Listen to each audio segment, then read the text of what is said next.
Mga kababayan, ako po, alam na alam ko, kasi kumpari kong buo si Martin, kumpari kong buo si Saldico. Alam ko silang dalawa. Hindi pwede i-deny ni Martin na wala siyang kinalaman kay Saldico. Hindi ko lang sasabihin ngayon at a proper forum, sasabihin ko lahat ang naririnig ko sa mga usapan nila.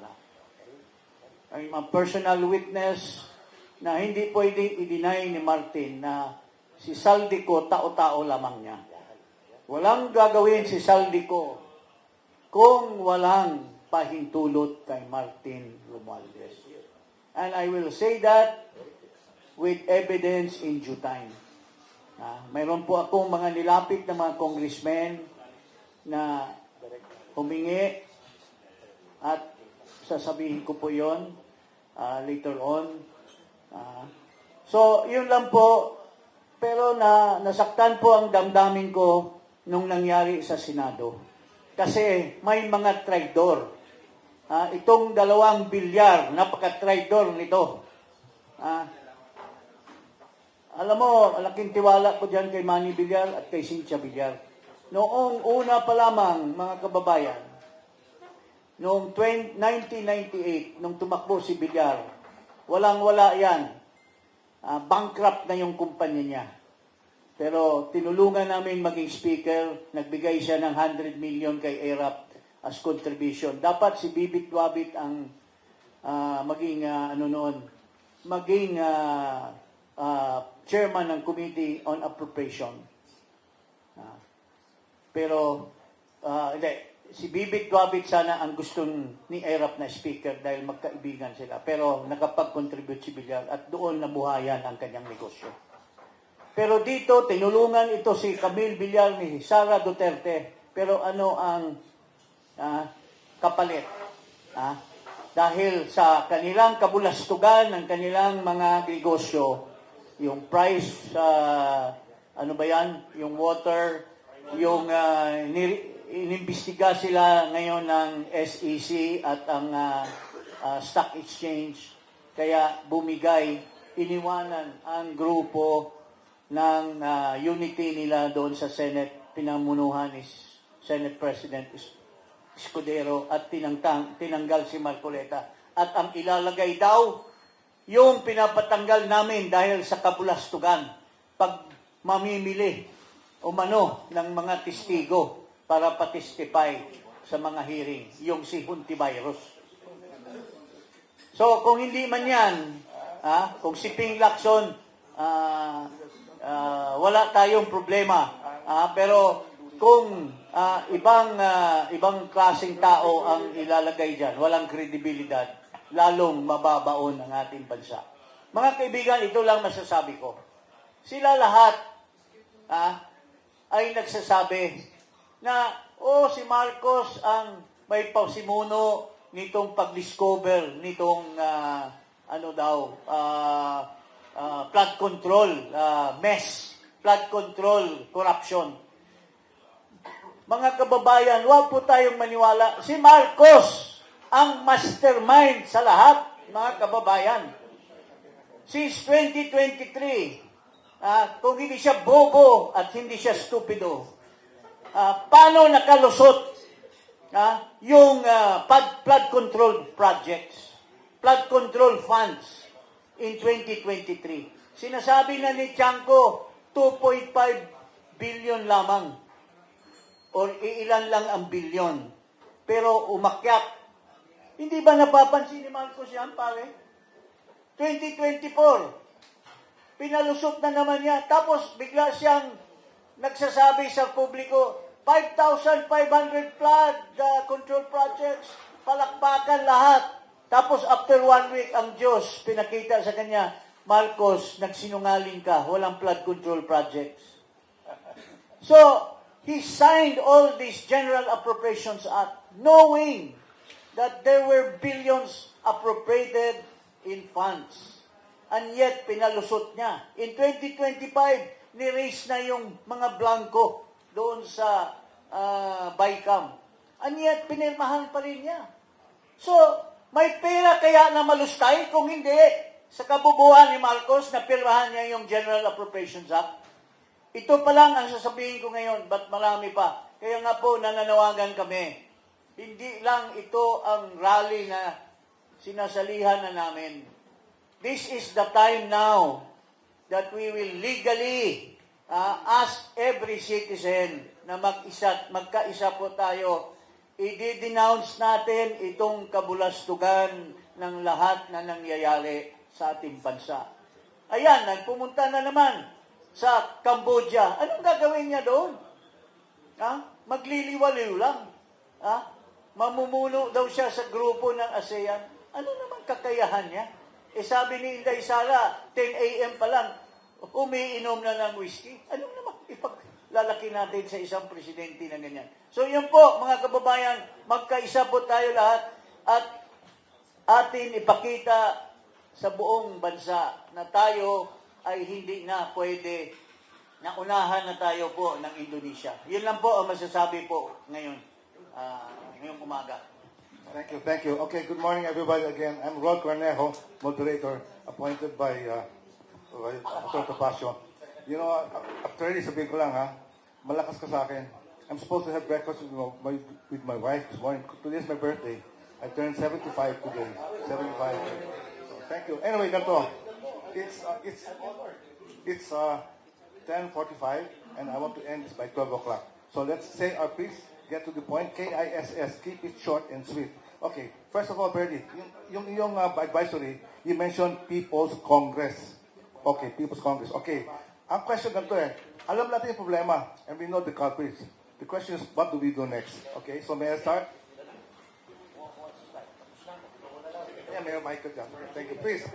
Magandang umaga po. Ako po si Atty. Jimmy Bondoc. Ako po ay isa sa mga officers ng PDP.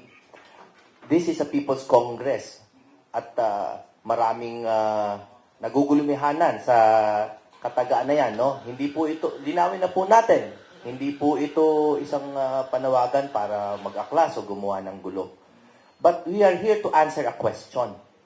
And the question is this. What will it take? No? That's the question. What does it take for the people to reclaim their lost power over governance, over bad governance? Ang problema po natin, bibilisan ko lang, marami pong magsasalita. Ang problema po natin ay baha. No? At hindi lang po ito yung baha na flood control, tubig. Ang problema po natin, binabaha po tayo ng mga issue. Yung mga issue po are designed para sunod-sunurin tayo. At kapag tayo po ay completely inundated ng mga issue, hindi na po natin masolusyonan.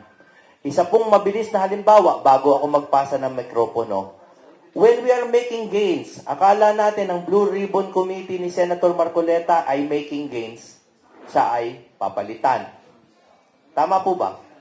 So, it is this, the nature of this quick na pagsampa ng mga issue sa atin na hindi tayo nakakahanap ng solusyon. Therefore, what is the People's Congress? Ang PDP po is acting in a very inclusive capacity. Hindi po ito parte lang namin, kundi ito po ay panawagan upang pagsama-samahin na po natin sa wakas ang ating boses to specifically address kung ano po ba talaga gagawin natin dito sa mga revelation. Puro po tayo revelation, no? Puro revelation sa Congress, puro ganito, puro ganyan. Dati po, akala natin, matutumbok na natin yung problema sa eleksyon. Akala natin, matutumbok na. May bagong issue. We are inundated. Binabaha tayo ng issue at sadya po na pag malapit na, meron na namang bagong bagyo. So what do we do? That is the question that we are actually propounding to you, our countrymen. Ano po ba ang gagawin natin? It's not a challenge. It is a real question. Ano po ba ang gusto niyong gawin? Because the PDP is willing to facilitate. Hindi head. We're willing to facilitate whatever peaceful mass action that the Congress, the People's Congress will decide. So I will stay brief. I will KISS. Okay, thank you very much. Next, To please. deference to our birthday boy. Thank you. Happy Thank you. birthday, sir. Thank you, sir. Kasama ko po dito ngayon, ako pala si Ka Eric ng Bangon Sambayanan. Kasama ko rin po na magsasalita maya-maya after kay Atty. Jimmy Bundok ay si Brother Grico Belhica at si Mayor Mike Rama ng Cebu City at si Atty. Israelito Toriono. I will go brief, no, mga kababayan. Rinding-rindi na po ang sambayanang Pilipino. Ang mga mamamayan ay naggagalit at naghahanap ng pamamaraan kung papaano po sila magkaroon ng oportunidad na sila'y makapanindigan at makapagpapahayag. Malinaw po ang problema ng punot dulo, ang punong kriminal na inaakusa po ng sambayanang Pilipino ay si Marcos at si Romualdez. Ano pa man po ang investigasyon na gagawin sa Senate Blue Ribbon Committee, makailang ulit na magpapalit ng chairperson sa Senate Blue Ribbon Committee at pati na ang cover-up Sarsuela doon po sa, thank you Atty. Jimmy Bundok, doon po sa House of Representatives na pinamumunuan ng ex-komunista na si Terry Ridon na nai-involve sa maraming kaso ng korupsyon at sinipa din ng Communist Party of the Philippines at ni Pangulong Duterte, wala pong patutunguhan ito kung hindi matutumbok ang tamang punot dulo ng pinakakriminal na tinatawag nating monumental restoration of plunder and corruption. At walang iba kundi si Marcos at si Romualdez. Icing in the cake lang po kung ang pag-uusapan ng flood control projects kung ikukumpara sa pattern of systematic restoration of plunder. Number 1, wala na pong balita ang Maharlika Discarte Fund. 500 billion pesos, 50 billion galing sa Land Bank, 125 billion or 75 billion galing sa Development Bank of the Philippines, and no less than the International Monetary Fund. And ang nagsasabi na ibalik yan sapagkat yan ay para sa suporta ng mga maliliit na sektor ng lipunang Pilipino. Hindi na ibabalik. Wala pong balita ngayon at parang kinalimutan natin na ang author ay si Recto at si Marcos upang kulimbatin ang PhilHealth. Ang sinasabi nila 60 billion lang nakuha, pero ngayon even the Secretary of Health does not know saan napunta ang 89.5 billion sa PhilHealth. Yan ay lantarang pagnanakaw na ipinatupad nila Marcos at nila Recto at ng kanyang gabinete. Bakit natin hindi yan bubuksan? Hindi lamang ang flood control project. Ang pangatlo, hindi nila inaamin, pero ito ay public knowledge, 25 kilograms of gold reserve. 25,000 kilograms of gold reserve amounting to 129 billion pesos. No report, no transparent update about this. So malinaw po na ang monumental restoration of plunder and corruption, ang arkitekto at punot dulo sa kriminal na pananagutan ay si Marcos at si Romualdez. He cannot feign innocence. At ang malungkot nito, nadadala sa PR gimmick ni Marcos. Paiyak-iyak, pailing-iling, paikot-ikot, paimbestiga-imbestiga, at pag hindi ko kaya yung gumanon. Sabi ni Atty. Topacio, these are all gimmick.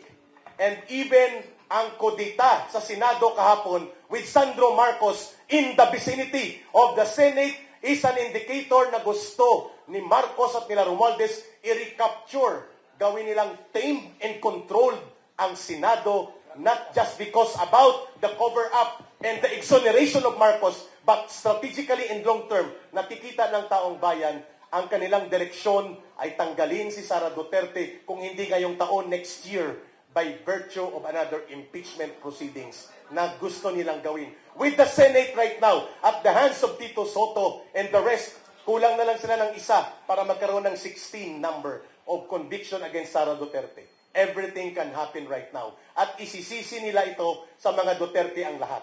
Kaya po ang taong bayan pagod na sa ganitong uri ng diskarte. Papanagutin at ipapanawagan ng sambayanang Pilipino sa darating na People's Congress in the days to come ang paghahatol at paghuhukom sa huling badda at huling daloy ng kasaysayan, taong bayan po ang hahatol sa kanila. Well said. I will pass now on Yes, to please. Secretary Grico Belhica. Greco, please.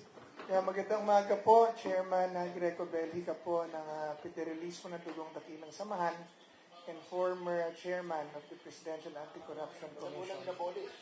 Nga, sabi ko kahapon, si Senator Marcoleta, parang PACC, masyadong ginalingan, dinamay pati din ng Congress, ayun, una ding inabolish. But anyway, I am here because I love my country and I love the future. I want a better future for my children. Hindi na rin sa galit. Kung tayo magsasama-sama, hindi na yun sa galit. Yun na lang sa pag-ibig sa ating bayan. Wala ko tayong patutunguhan ng ganito eh. Ang politiko are unrestrained. Ang nag-iimbestiga ang dapat imbestigahan. Yung mga narinig natin kahapon kay Diskaya, alam na naman natin lahat yun eh. Wala lang magsalita. Natatakot magsalita. Alam na natin na kumukomisyon ang mga congressman, kahit hindi lahat. Alam na natin na kumukomisyon ang DPWH at ang mga implementing agencies. Alam na natin na mga kontraktor kumikita. Alam natin lahat yun. Narinig lang natin. We were just waiting to see on TV in the Senate the entire complete triangle of the corruption and syndicated activity in government. Finally, si Diskaya nagsalita kahapon. She can lie, yes. She can also tell the truth. Pero ang gusto nating malaman at this point, ano ba talaga ang totoo? Diba? Sino ang maghahanap ng katotohanan? Dahil kahapon nandun si Toby Chanco, congressman, insider, corroborating his evidences and his statements with the statements of Diskaya. Andun din ang DPWH. Uma-agree sa lahat ng sinasabi nila na mayroong mga anomalya. Ano pa? All we need to do right now, kaya po, saan tayo pupunta? Now, to give chance to the congressmen and to the officials who were mentioned, I think delicadeza for them to at least take a leave of absence and give a report or give out to the media a 10-year SALN. 10 taon SALN nila, give it to the media para ma-examine natin and then sign a waiver of their bank accounts para mapatunayan lang natin na hindi talaga sila nagpayaman sa kanilang pwesto. And then legally ask the ombudsman to do an impartial probe on them. And then, sali tayo sa People's Congress. Lahat ng Pilipino, sali tayo, pag-usapan natin, pag nakita na nito, pag nakita na po natin kung ano talaga nangyari, papayag ba tayo na araw-araw na lang tayong sampalin ng mga opisyal na nagnanakaw ng pera ng bayan at kinabukasan ng ating bansa? Sinasampal tayo araw-araw na nananatili sila dyan at nagtatago. Can you imagine what they did today? After the revelation of Diskaya, they now formed their own investigating committee, yung Infracom. Sila ang nasasakdal. Pero saan mo sila isasampay? Ibig sabihin po, these are powers that we really have to work on reducing from government. That this will not stop. Patay na tayo, ganito pa rin to pag hindi nagbabago. Mga anak natin will inherit the same thing. That's why I am here today to add my voice to the many voices of the people protesting. Thank you, Greco. Okay, now let's listen to Mr. Rama. I asked him how old he is. I'm well. Let's see. How many minutes? Make it 2. Yeah. I want to be very clear. I have my staff. How many minutes am I allowed to speak? Because after this, the media will be asking. Correct. How many minutes? No, I want to be... Okay. 5. Okay, 5 o'clock. Magandang umaga, bayan. Ayong buntag, mga kaigsuunan. Good morning. I came from Cebu. I only have a few hours sleep because I love, as my partner to my right, I love my country. I wish to see the spirit of heroism, nationalism, patriotism, really in the real sense. I have a 5-year-old son. What will I tell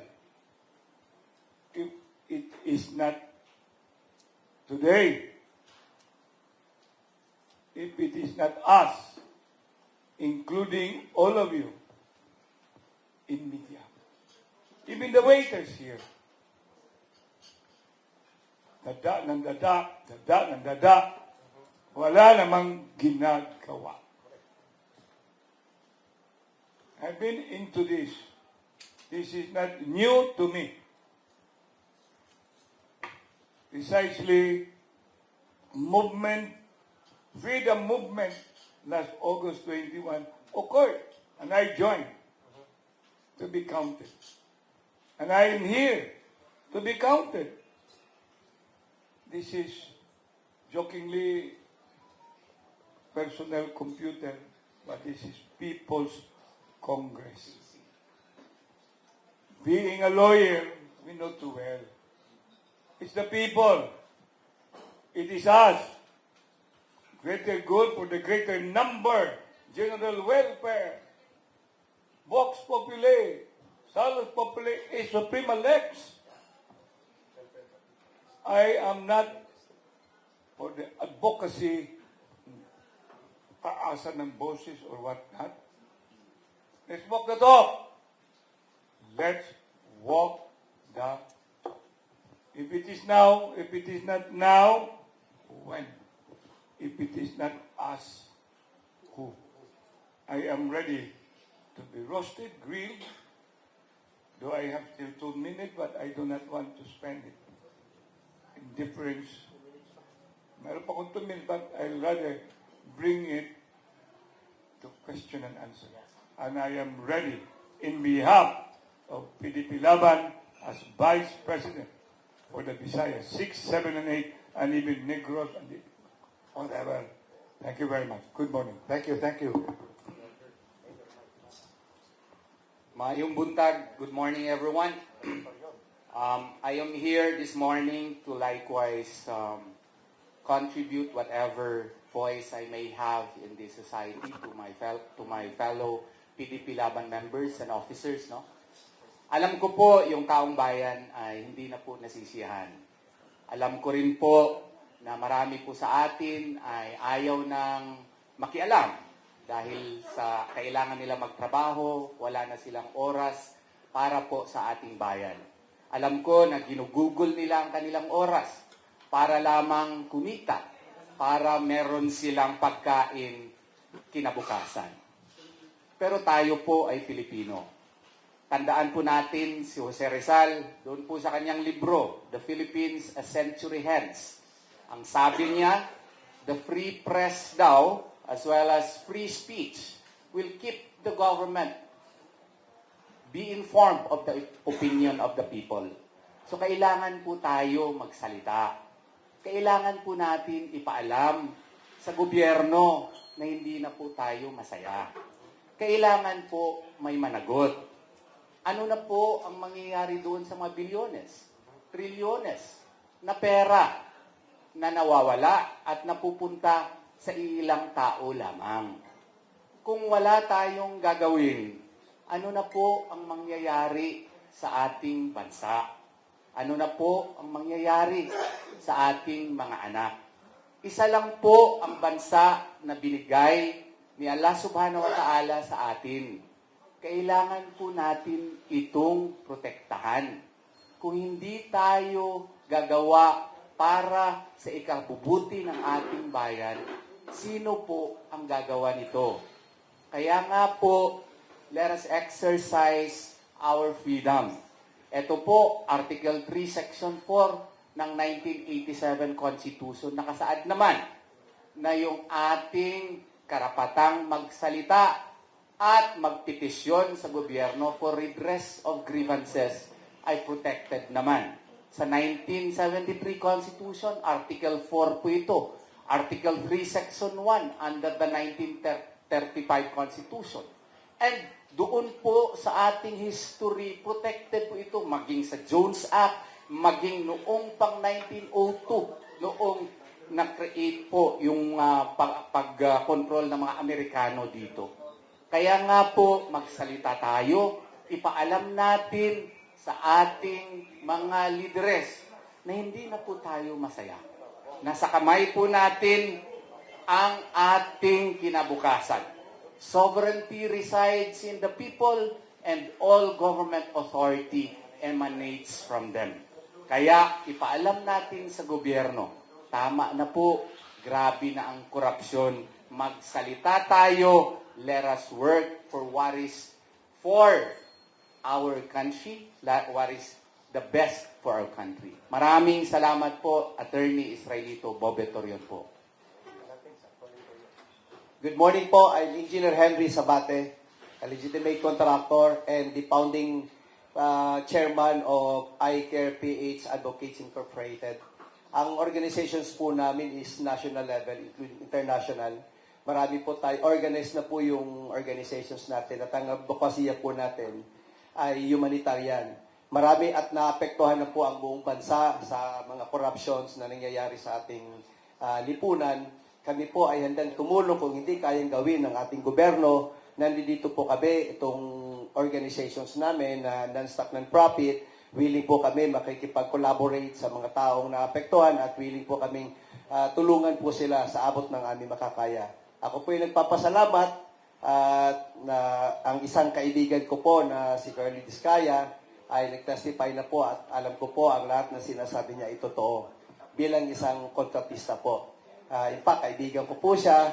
Lahat ng sinasabi niyang corruption at lahat ng sinasabi niyang structure ng type of corruptions, totoo po yan. Yung mga sinasabi niya, mga DPWH na, alam mo itong mga SOP, totoo po yan. Mas naniniwala at kapani-paniwala ang mga sinasabi ni Curly Discaya, yung mag-asawa, rather than doon sa mga dinidepend ng mga DPWH and mga congressman. Kaya nandito po kami at willing na willing po kami pagpatuloy ang aming serbisyo doon po sa naapektuhan ng dahil sa corruption. So maraming salamat po sa taong bayan at maging sa media po. Nagpapasalamat po ako lalong-lalo na po sa PDP. Maraming salamat po. Thank you for keeping it short. Please introduce yourself, your opening statement. Magandang umaga sa ating mga kasama. Ako po si Attorney Manuelito Luna, ang convener for NCR of the Save Sara Movement and the Sara for 2028 Movement. In behalf of my organization, together with Attorney Salvador Diputado of Bohol, our founder, andito po kami na kikibaka kasama mga nasyonalista at patriotikong Pilipino para masugpo na once and for all itong problema natin na korupsyon na mas matindi pa sa cancer ng ating society. Ito ang pinakamatinding problema natin because ito ang nagpapalubog sa ating bansa. Kailanman hindi tayo magiging progressive, develop, at tatayo bilang bansa na great, na pinaglaban ng ating mga bayani kung patuloy ang pagnanakaw ng mga politiko, mga ganit sakin sa kapangyarihan. I accuse them of destroying this country. Kaya na lang, sobrang kanilang pagka-defensive. We know that. As a lawyer, they will definitely deny all the accusations.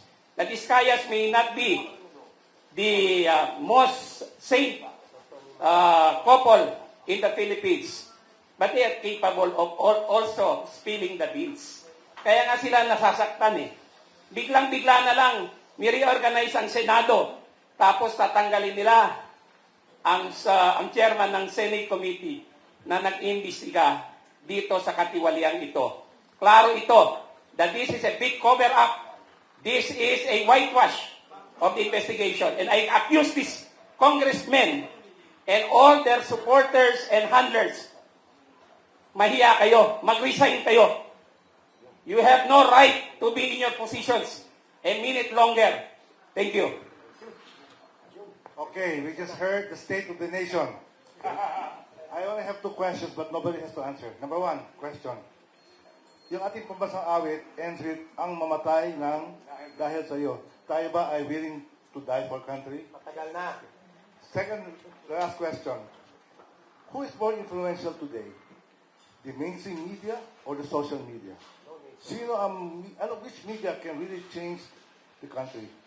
Yun na po. Okay, on that note, I would like to invite the members of media now to ask questions. Please identify yourself, your name, your media organization, and please get to the point, okay? Say question, okay? Sino ang una sa inyo?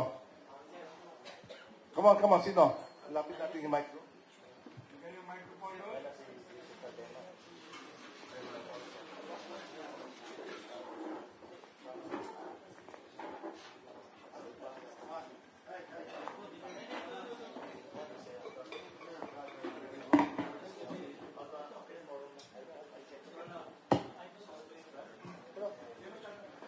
Hi guys, come on. Sino sa media? Siguro walang question kasi they know. Anybody? Wala? Meron diyang vlogger, ha? Sa social media. Mas matapon yata taga social media eh. Ha? Okay, in that case, I'll open the floor again. Okay, question lang. Anong solution natin? We know the problem, we know the culprits, what is the solution? And maybe we can hear from you now.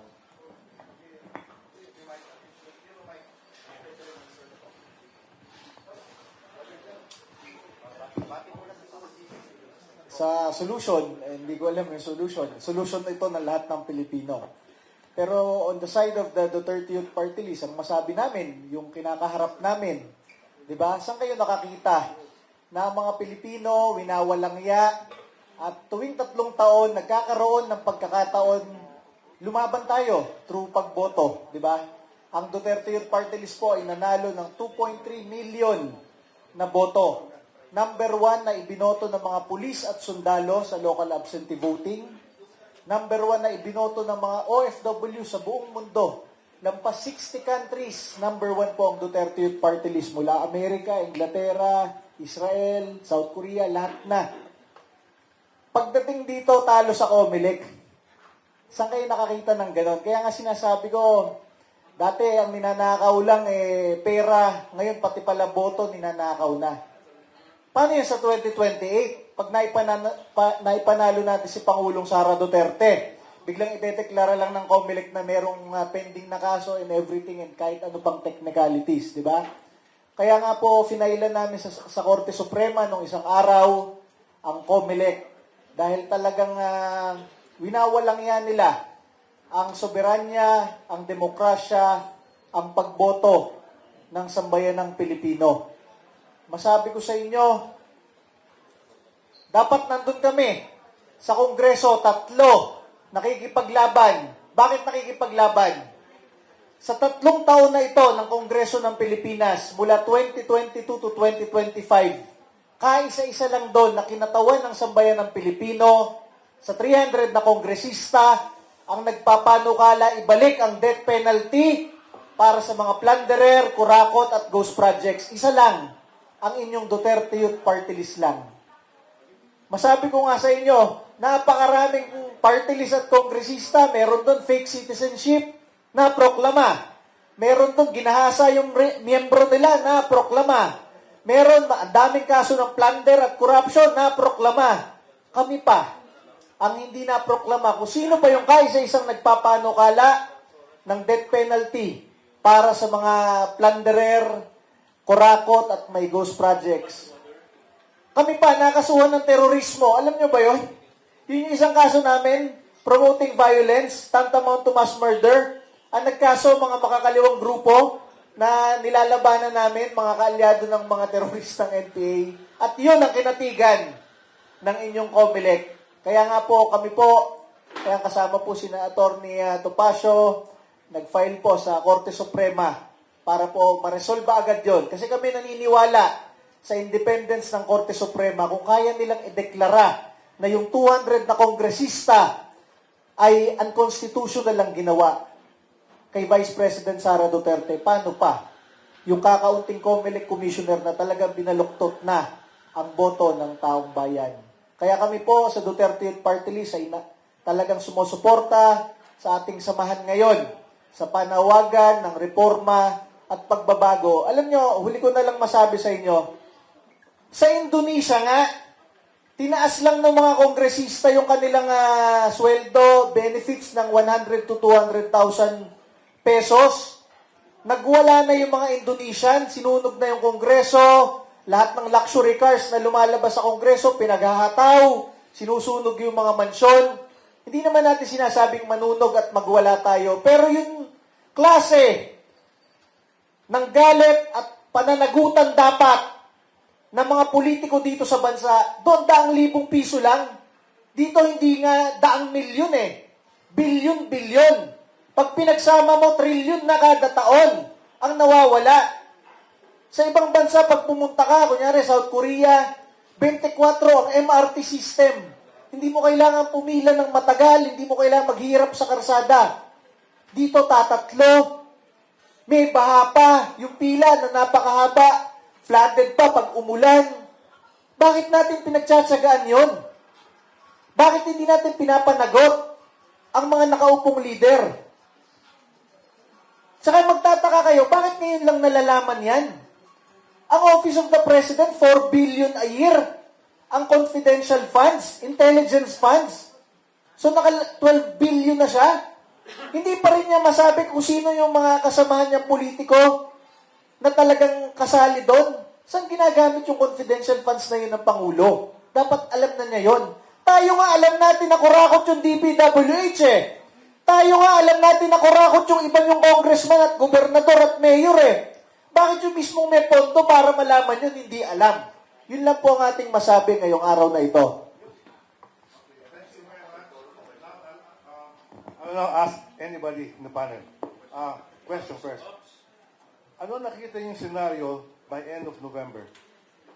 Ano magiging scenario sa Congress, sa Senate, sa Malacanang, at sa bayan? Brad, hindi naman tayo Diyos eh. Sometimes we thought we make things happen. But hindi man natutulog ang Diyos. Hindi natutulog ang Diyos.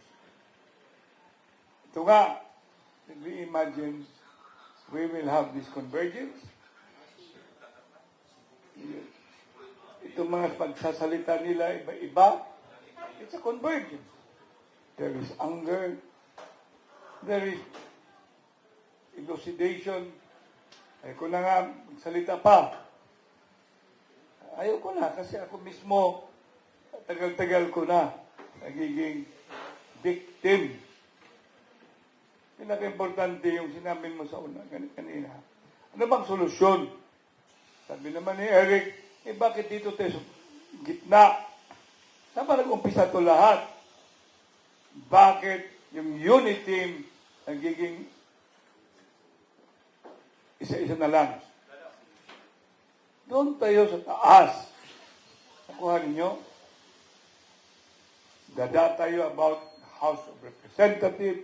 Dada tayo about the Senate.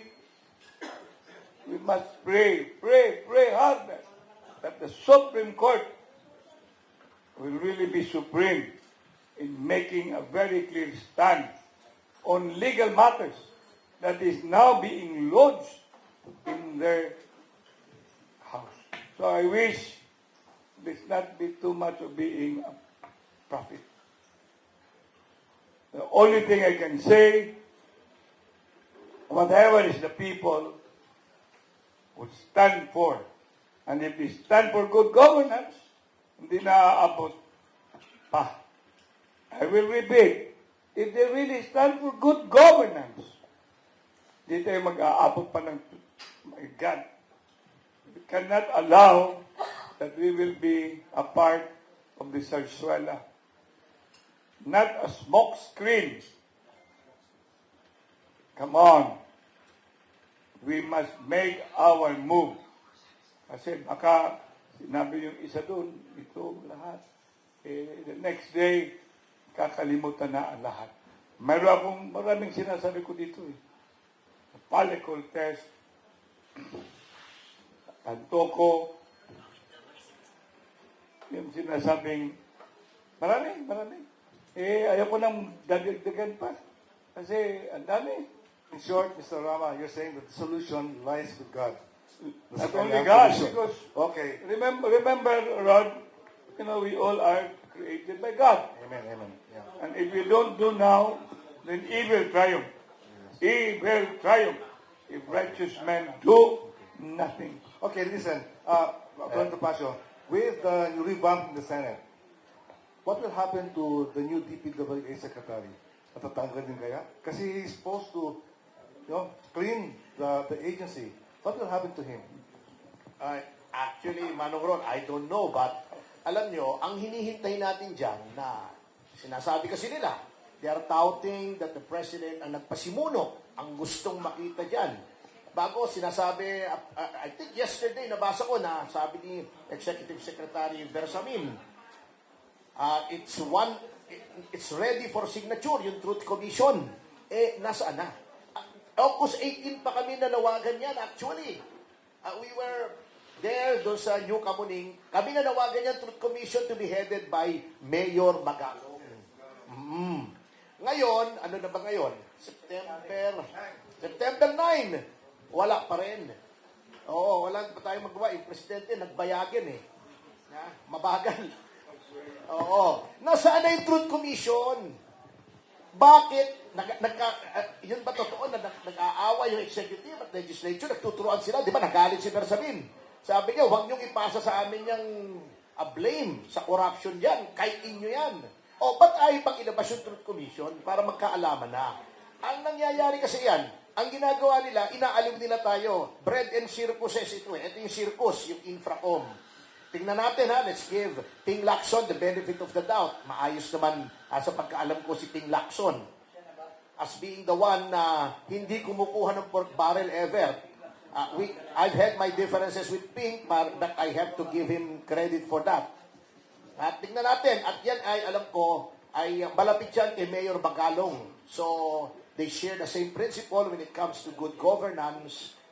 Tingnan po natin, let's wait and see. Sana, maging ganun din kasigasig si Senator Lacson in heading the Blue Ribbon Committee. At sana po yung Truth Commission will be headed by men and women of integrity and probity and most importantly, impartiality. Walang partisan political affiliation, walang hidden agenda. Thank you. Thank you. Okay, before I call him, question lang. Contractor, no? Question. Ang senators ba walang involvement sa ganyan? Congress lang? Or senator? Hindi? Wala? Yes, of course. Okay, please. Yes, Alan Gatos po from GMA, DCWB. At tanong ko lang, so ano po ang mensahe talaga na gusto ninyo na ipahatid sa taong bayan ngayon? Yung grupo nyo ho ba ay mag-i-initiate ng mga aktibidad, protest? Kailan ho ito magsisimula? Anong makikita ng taong bayan para makumbinsin nyo na sumama sila dito sa panawagan nyo na resolbahin na itong matinding corruption? At sa second question ko po, pag-iisayin ko na rin, pinangalanan ngayon sa Kamara si Senator Jingo Estrada at Senator Joel Villanueva na involved sa flood control project. Ang mismo nagpangalan itong si Assistant District Engineer Bryce Hernandez. Ngayon ho, mukhang sa Senado, pinangalanan yung mga congressman, sa Kamara, pinangalanan naman 2 senador. Ano po ang reaksyon ninyo dito sa pangyayari na to? Ano ho ba to? Sabog na ng Congress at saka ng Senado?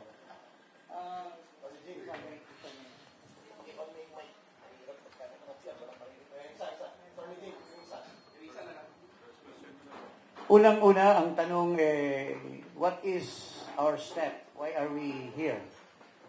Alam mo, sa totoo lang po, ay hindi po united.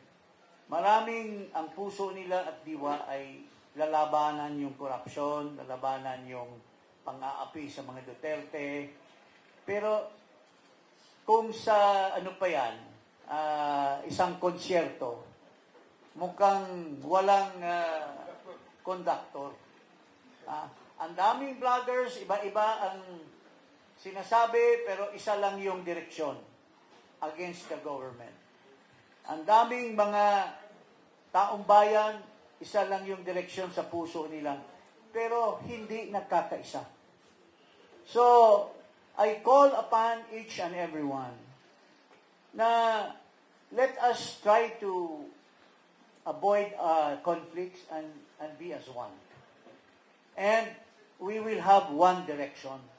Alam mo, sa totoo lang po, akala ko nung unang napakalaki na rally sa Maisog sa Davao City na nandoon pa ang ating Pangulo. Akala ko, yun na yun ang hahatak sa atin. I was very much elated na ang Pangulo natin dati, si Duterte, siya ang namuno doon. Pero something happened along the way. There were traitors along the way.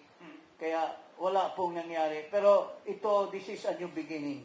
How do we call this now? People's Congress. I hope tayo nandito, hihikayatin natin ang bawat nook and corner, bawat vlogger, bawat taong bayan magkaisa. Remember, during the time of the dictatorship, ng panahon ni Marcos Sr., ang tagal po natin, it has been a very long gestation until we had people power. Ganun na ganun ang like father, like son.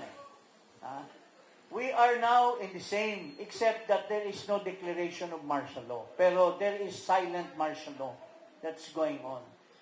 Nung rally lang natin nung Maisog, hindi tayo pinaparally. Every time, mayroong mayor, mayroong na guguluhin tayo. Ngayon, let us be united. Kung ang taong bayan noong panahon ni Cory Aquino, pinatay si Ninoy, nagkaroon ng eleksyon, dinaya si Cory. Pareho ang ating views ngayon. So, if we were able to do that in the past, there is no reason why we should not be able to do it now. So, yun lang po panawagan ko sa bawat isang Pilipino. Magkaisa po tayo. Alisin natin yung diferensya sa bawat isa, difference of opinion. There is only one goal, to fight against incompetence, against stupidity of this government, and most of all, even if they are stupid, it does not prevent them to make so much money for themselves. Yun lang po ang masasabi ko. Okay, thank you. We have two latecomers. Can we hear from them? The ladies first.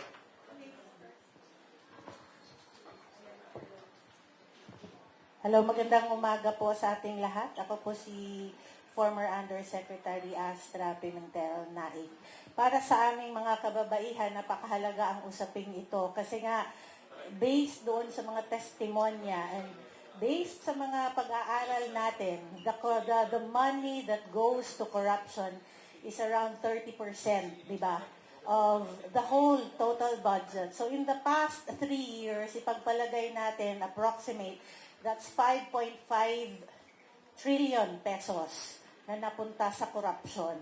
And i-convert mo ito, kung ibibigay ito sa bawat mamamayang Pilipino, more or less meron kang 235,000 pesos per person in the past 3 years. So walang pulubing Pilipino kung tutuusin, kung ito ay pinamigay sa tao. This is only what's going to the corruption, yung 30%. So, imaginein mo, di ba, kada mamamayang Pilipino, kada pamilya, meron kang 235,000.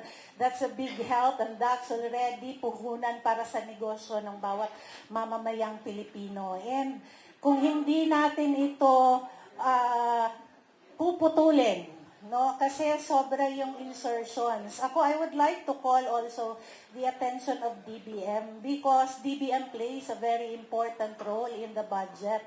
Kasi kung tutuusin, bago yan pipirmahan ng Presidente, right after House of Representatives and Senate, transmit it to the, through the PLLO. And by the way, siguro hindi alam lang lahat ng mga kababayan natin that the administration right now removed the office of the PLLO or the Presidential Legislative Liaison Office.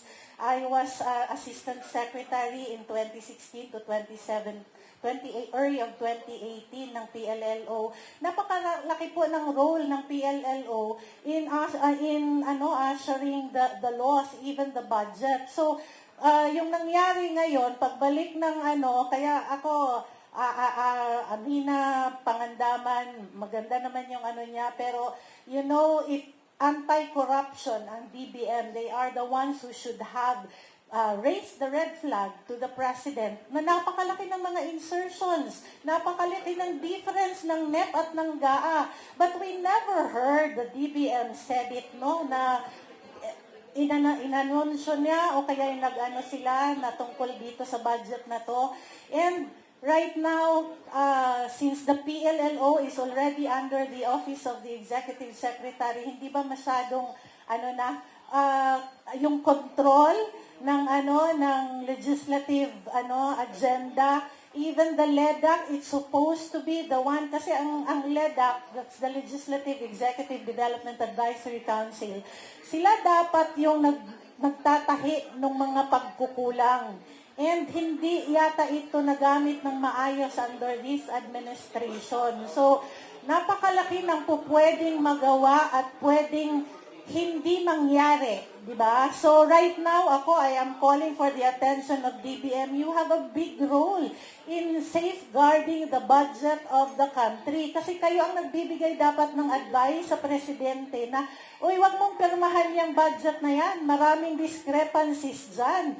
Marami akong nakikitang pero kung hindi naman ito ginawa ng DBM, yung sinasabi natin complete staff work, before allowing the President to sign the GAA, napakalaki ng problema natin. And this is the time that we should raise up kasi as a woman, a fellow woman of Sec Pangandaman, I'm calling her attention on that matter kasi napakalaki ng role ng DBM. Even the releases, alam mo that these are insertions and there are ang DBM ang nagbibigay ng release ng mga pondong ito. So, from top to bottom, hindi ito problema lamang ng Kongreso, problema ito ng lahat ng ahensya ng pamahalaan.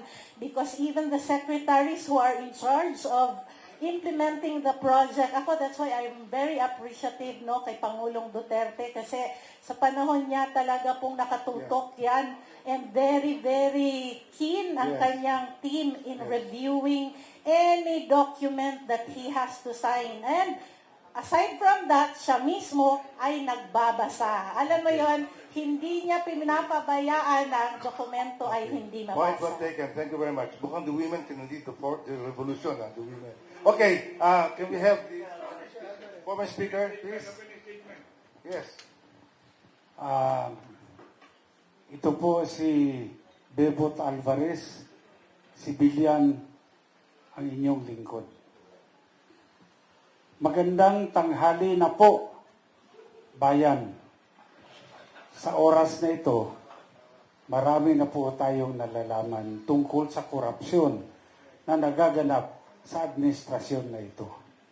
At dahil dito, taos-puso po ako nagpapasalamat sa ating former chairman ng Blue Ribbon Committee na si Senador Rodante Marcoleta. Suportahan po natin siya at tulungan sa laban na inumpisahan ni Senador Rodante Marcoleta. Mga kababayan, sa oras na ito ay marami na po tayong naririnig ng mga salita. Hindi naman pwede puro dada na lang tayo. Panahon na para kumilos at magkaisa. Thank you very much. Okay, questions from the media? Wala? Where? Saan? May second question siya. Ano bang role dapat ilan naman? Oo nga, dapat ang media mukhang tahimik No, because after this kasi, they will approach you one by one. Siguro, yung tawag dyan, ambush interview. Okay, on that note, I will okay. With due respect kay former Undersecretary Astra Naik, hindi lang po ang DBM ang nag-a-advise kay Marcos Jr.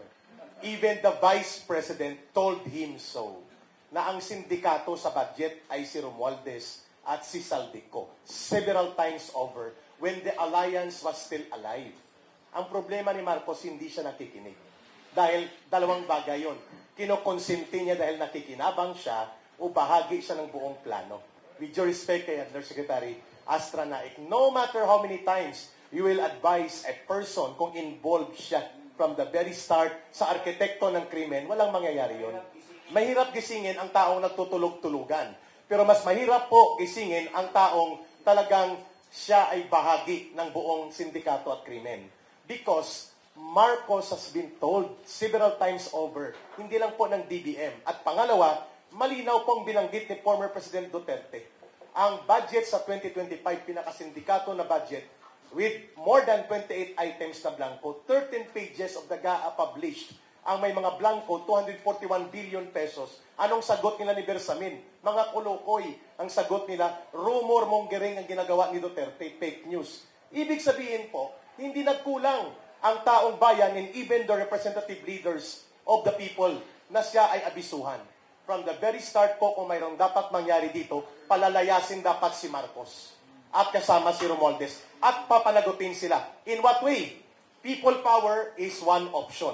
Mapayapa, ngunit matuwid at may paninindigan, hindi natatakot. Hindi tayo manggugulo.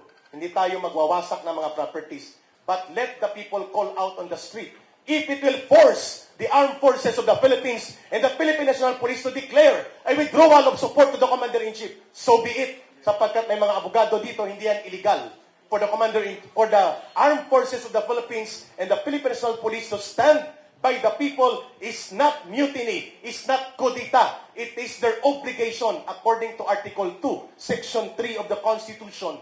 The armed forces of the Philippines shall be the protector of the state and the people. And Marcos and Romualdez are not the state. They are not also representing now the interests of the people.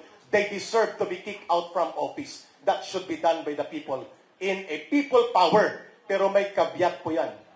Dahil na-failed ang people power 1 and people power 2. Dahil hindi natuloy ang people's agenda in good governance. Yun ang babantayan po namin, kaya kami nandito.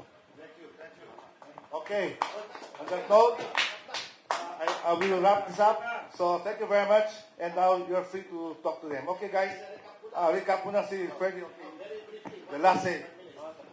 At any rate, eto po, in the meantime, this will be what we are going to do in response to Alan's question. What next? We want the people to take to the streets, not to topple the government, yet, but to demand three things muna. Three things. Number one, that the House of Representatives cleanse itself by electing a new speaker. Dahil tainted na po ang leadership ng ating speaker. Cleanse itself and redeem its credibility before the eyes of the people. Number two, let us appeal to the new Blue Ribbon Committee Chairman, Senator Ping Lacson, to continue the work of Senator Marcoleta. Let the hammer fall where it may. Number three, yung Truth Commission ni Pangulong Marcos, lagdaan na niya, sabi, ready na daw eh. Para malaman natin yung sincerity ng Pangulo kung ito talaga ay independent, no nonsense, and aim towards attaining the truth. Yun muna po ang tatlong i-demand namin, and we will demand that by a show of force on the streets. On the streets, para makita nila, the people are fed up. So that is my answer to your question, Alan. Thank you.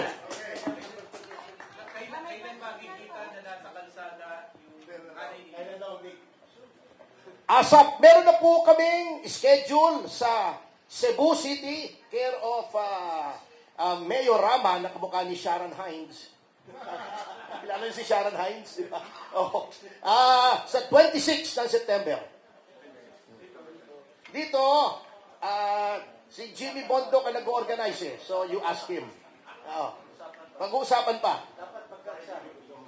So, non-partisan to, kung meron mang PDP rito, wala pa namang eleksyon pinag-uusapan dito. We just want to let the PDP be one of the conduits, hindi lang kami, of the voices of the people with respect to what is happening. Co-convenor. But everyone is welcome. Kaya nga sabi ni Mayor Ama, iba-iba sinasabi namin dito. Hindi po kami nag-usap kung anong messaging namin. Ito po talaga ang message namin individually.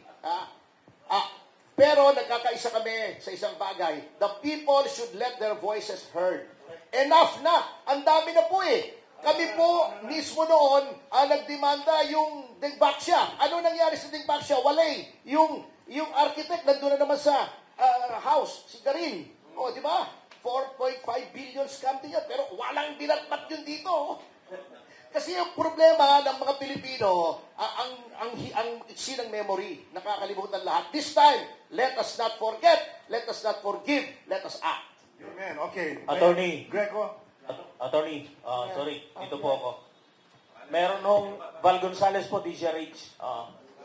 Mayroon pong Black Friday protest na iginasa yung iba't ibang grupo.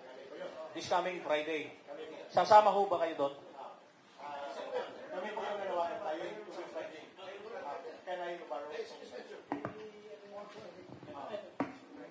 Kami po ang nanawagan ng Black Friday protest. It was a kick-off protest. Yes, matutuloy po kami this Friday, September 12. Alas 5 ng hapon, magkakaroon po ng kalampagan ng taong bayan. Everybody is welcome to come. Diyan po along EDSA Ortigas. Pero dahil na-announce na ngayon, malamang po ay 3 batalyon ng pulis ang nandun ngayon. Alas 5 ng hapon, Black Friday protest. Every Friday po ito.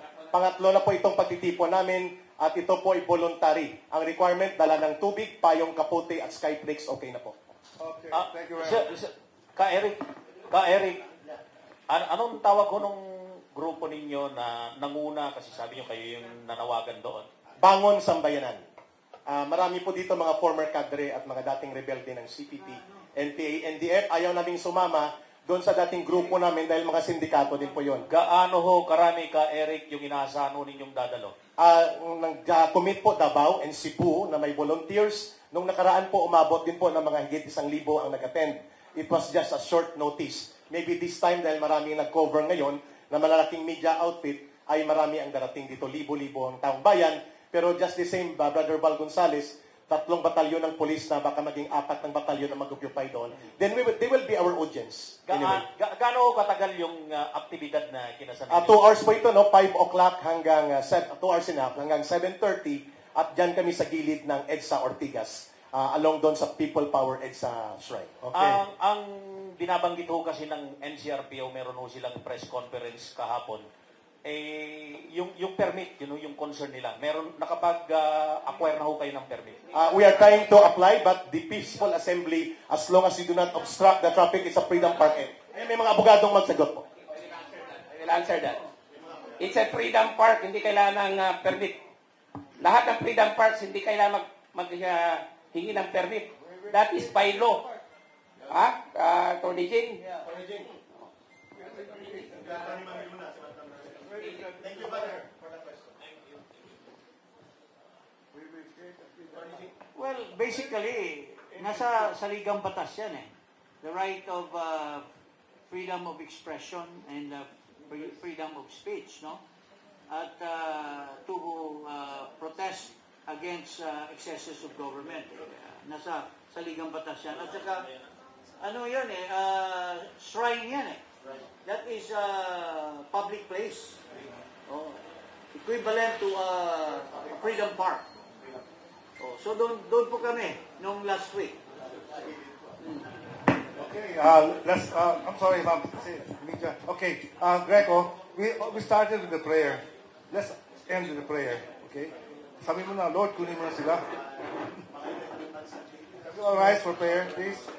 Amen. Let's pray. Panginoong Yesus, kami po ay patuloy na lumalapit sa iyo at humihingi ng gabay at katalinuhan sa mga dapat namin gawin. Dalangin namin ang bawat isa na narito, Panginoon, bigyan yung talino, pag-iingat, at pagkakaisa sa mabuting hangarin namin para sa aming bayan. Dalangin namin na ang katotohanan at katarungan ang siyang makita sa mangyayaring ito. And we ask you, Lord, na magkaroon ng pagbabagong totoo sa aming bansa.